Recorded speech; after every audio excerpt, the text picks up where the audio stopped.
Bonjour à tous et à toutes. Je m'appelle David Aronson, je suis consultant avec MSH. Bienvenue à la troisième de mes 6 présentations. Aujourd'hui, je vais parler sur comment rester à jour ou au courant avec les dernières nouvelles et les nouvelles scientifiques concernant la santé mondiale, avec un accent particulier, évidemment, sur le Congo. Avant de commencer, je veux montrer quelques éléments auxquels je travaille. Ils sont maintenant tous disponibles sur le web, sur ce site que vous pouvez regarder à www.prosaniblogspot.com. Alors c'est prosaniblogspot.com. Ok, ici est un lien pour les success stories. Et deuxièmement, je veux vous montrer quelque chose sur lequel je travaille maintenant. Il s'agit d'un géomap, une façon de représenter notre travail au Congo. Vous verrez que sur cette carte, il y a 169 points en 7 couleurs différentes. Chacun correspond à une histoire de succès que nous avons écrite. Et chaque couleur représente un type de travail que nous faisons, comme le malaria par exemple, ou la santé maternelle.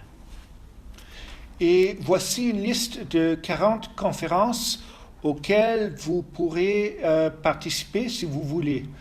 Vous pouvez trouver tous ces liens, pour vous faire souvenir, tous ces liens sont sur le site prosaniblogspot.com. Et voici une liste de 129 revues scientifiques dans lesquelles vous pourriez publier. Alors, ça aussi, c'est sur le site prosaniblogspot.com. Alors maintenant, nous pouvons enfin accéder à la présentation d'aujourd'hui. En tant que médecin et chercheur et praticien, vous avez besoin de rester à jour avec tout le travail qui se déroule partout dans le monde. Mais il est facile de manquer des choses importantes et il est aussi facile de se noyer dans trop d'informations. Donc, je vais vous montrer quelques utiles qui pourraient vous aider. Alors d'abord, j'ai dressé une liste de mes sites favoris pour la santé globale. Ça se trouve ici. Je vais vous dire franchement qu'un problème, c'est que la plupart des liens sont en anglais. Ça, c'est parce que la langue de la science et aussi la langue de l'Internet est malheureusement l'anglais. Donc, il y en a beaucoup plus de sites en anglais qu'en français. Je crois que même les scientifiques français, eux, ils écrivent pour la plupart, malheureusement, en anglais. C'est ça le monde. Je ne peux rien faire là-dessus. Alors, regardons ce liste un peu en profondeur. Il y a évidemment des sites web, mais aussi des podcasts, des comptes sur Twitter, des listservs, et des bulletins d'information. Si vous avez un compte Twitter, je vous encourage à abonner à ma liste Public Health ou Santé publique sous mon nom de Twitter Mushamuka D ou David Aronson. Et n'oubliez pas, si vous êtes sur Twitter, de vous abonner à Marianne Wentworth et à MSH. Les liens, toujours, sont sur le site. Alors, une autre utile, qui est très utile, vient des ingénieurs Google. Google Alert Scholar vous aiderait à rester au courant de toutes les nombreuses nouvelles et recherches scientifiques. Vous n'avez qu'à indiquer à Google quels sont vos intérêts et une fois par jour ou une fois par semaine, comme vous voulez, Google vous enverra un courrier électronique avec les liens vers les articles pertinents provenant des journaux scientifiques. La seconde est Google Alert.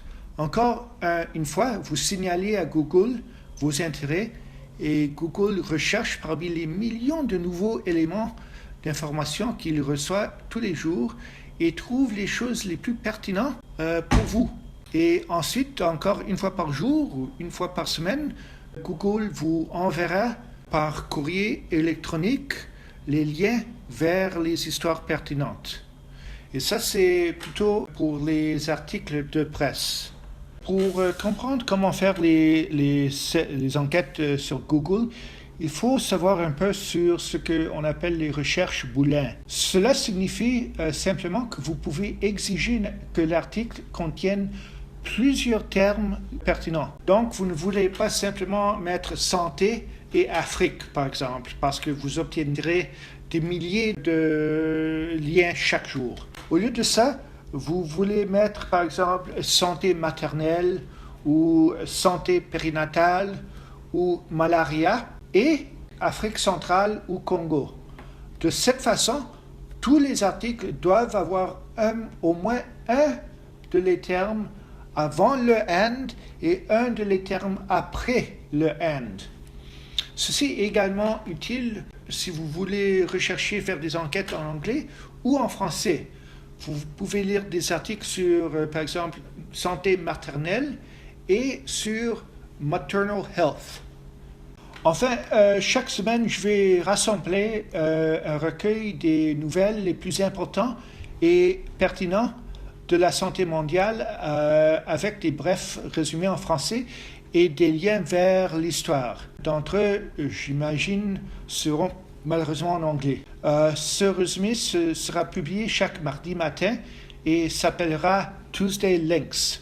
Bon, alors ainsi, dans cette petite présentation, vous avez vu comment rester au courant de tous les développements politiques, sociaux, économiques et scientifiques les plus récents dans le domaine de la santé publique qui pourraient vous intéresser, qui vous seraient peut-être utiles. Ce que vous faites avec ça, ça dépend de vous.